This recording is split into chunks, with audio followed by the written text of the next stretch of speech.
নমস্কাৰ বন্ধু বান্ধৱীসকল, মোৰ অন্য এটি ভিডিঅ'ৰ জৰিয়তে আপোনালোক সকলোকে মোৰ চেনেল এলেন অসম ভ্লগলৈ পোনপ্ৰথমে আপোনালোকক স্বাগতম জনাইছোঁ। আজিৰ এই ভিডিঅ'টিৰ জৰিয়তে আপোনালোকক জনাম যে ছাগলীয়ে আচলতে কলগছৰ পাত আৰু তামোল গছৰ পাত খায় নে নাখায় আৰু সিহঁতক কেনেকৈ দিব লাগে, ইয়াৰ পৰা কিবা উপকাৰ বা অপকাৰ আছে নে নাই, গতিকে সেই বিষয়ে জানিব পাৰিব আৰু ভিডিঅ'টি শেষলৈকে চাই থাকিব স্কিপ নকৰাকৈ। আহক তেন্তে ভিডিঅ'টি আৰম্ভ কৰোঁ। আচলতে ছাগলীয়ে যিকোনো গছৰ পাতে খায় আৰু কলগছৰ পাত খাই খুব ভাল পায়। মই খাবলৈ দিছোঁ এনেকৈ আজি ৰাতিপুৱাৰ ভাগত, আৰু তামোল গছৰ পাতো কেইখনমান দিছোঁ, আপোনালোকে দেখিবলৈ পাইছে। আৰু পাতবিলাক ধুনীয়াকৈ সুন্দৰকৈ চাফ চিকুণকৈ মই দিছোঁ, ধুই মাত্ৰ পানীৰে, কাৰণ তামোল গছৰ পাত আৰু কলগছৰ পাতত বিভিন্ন পোক পৰুৱাই বাঁহ লয়, মকৰাৰ বাঁহ লয়, আৰু কলগছৰ পাতত বিশেষকৈ কুঞ্জেলুকুৱা নামৰ এবিধ বিজলুৱা জীৱ দেখিবলৈ পোৱা যায়। গতিকে সেইবিলাকৰ পৰা সাৱধান হ'ব লাগে। এয়া ধুনীয়াকৈ খাইছে, সকলোবিলাকে খাই আছে। গতিকে আৰু যিকোনো পাতৰ গছৰ পাততে আচলতে উপকাৰ থাকে, বিভিন্ন ভিটামিন পোৱা যায় বা থাকে সকলো গছতে। গতিকে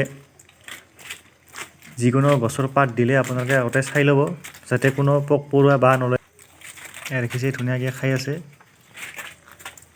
এইবিলাক, আৰু এইটো খাই ছাগলীটো।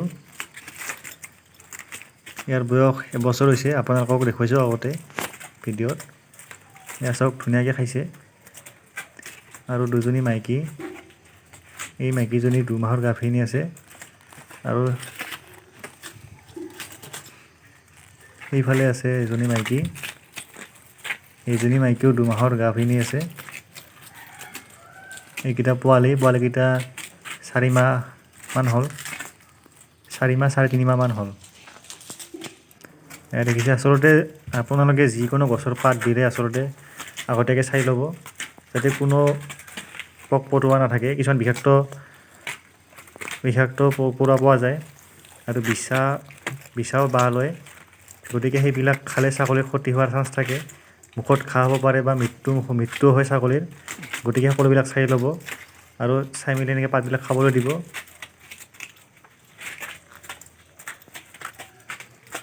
আচলতে কলপাত আৰু তামোল পাতটো সহজতে পোৱা যায়, মই মাজে মাজে এনেকৈ খুৱাই থাকোঁ। গতিকে আপোনালোকৰ ওচৰত ভিডিঅ'টি শ্বেয়াৰ কৰিলোঁ। এইবিলাক গছৰ পাত খোৱালে ছাগলীৰ কোনো ধৰণৰ ক্ষতি বা অপকাৰ নহয়। আচলতে ছাগলী যিকোনো গছৰ পাত খাই ভাল পায়, প্ৰায় খায়েই, আৰু যিকোনো গছৰ পাত দিলেই ধুনীয়াকৈ চাই মেলি এনেকৈ দিব। গতিকে ভিডিঅ'টি মোৰ শেষলৈকে চোৱাৰ বাবে আপোনালোক সকলোকে ধন্যবাদ জনাইছোঁ। আৰু যদি মোৰ চেনেলটিলৈ কোনোবা নতুনকৈ আহিছে, প্লিজ মোৰ চেনেলটি ছাবস্ক্ৰাইব কৰি থ'ব, আৰু নতুন নতুন ভিডিঅ' এনেদৰে পাই থাকিব।